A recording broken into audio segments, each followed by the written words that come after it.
వైసీపీకి గట్టి వార్నింగ్ ఇచ్చారు సీఎం చంద్రబాబు. పులివెందుల మార్క్ రాజకీయం చేస్తానంటే తోక కట్ చేస్తామని హెచ్చరించారు.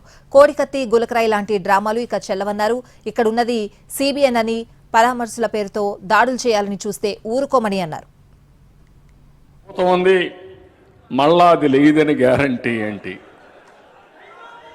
నేను ఒకటే మాట చెప్పాను, భూతాన్ని రాజకీయంగా శాశ్వతంగా భూస్థాపితం చేశాను, భయపడవలసిన అవసరం లేదు.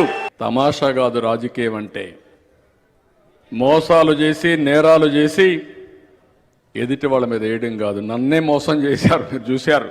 బాబాయికి గుండుపోటు నేను కూడా నమ్మేశాను.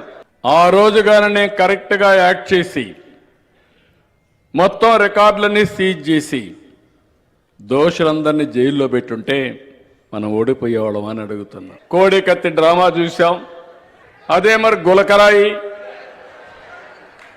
మొన్నే ఇంటి దగ్గర మీరు చూస్తే అగ్ని ప్రమాదం అన్నారు. ఏం జరిగిందో కనుక్కోమంటే ఏమి సాక్ష్యాలు రావు.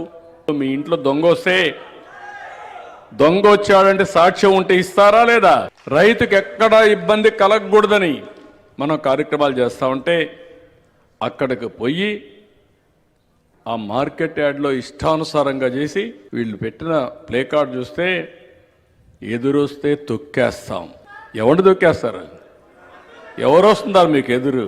వీళ్ళు అనుకుంటున్నారు అపోజిషన్లో ఉండి రౌడీజం చేస్తాం. మొన్నటి వరకు పోలీసులు పెట్టుకొని రౌడీజం చేపించాం, ఇప్పుడు కూడా రౌడీజం చేయాలంటే ఇక్కడ ఉండేది సిబిఎన్.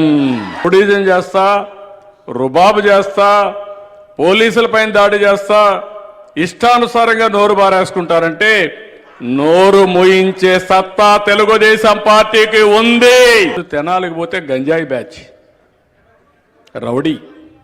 రౌడీ షీటర్, వీళ్లకు ఒత్తాసు పలుకుతో మీరు రాజకీయం చేస్తే ఈ రాష్ట్రంలో తమాషాగా ఉండదు.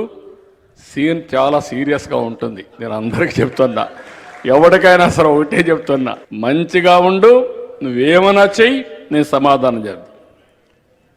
దారి తప్పి మళ్ళా పులివెందల మార్కు రాజకీయం చేయాలంటే మాత్రం తోక కట్ చేస్తాం తప్ప ఎవరిని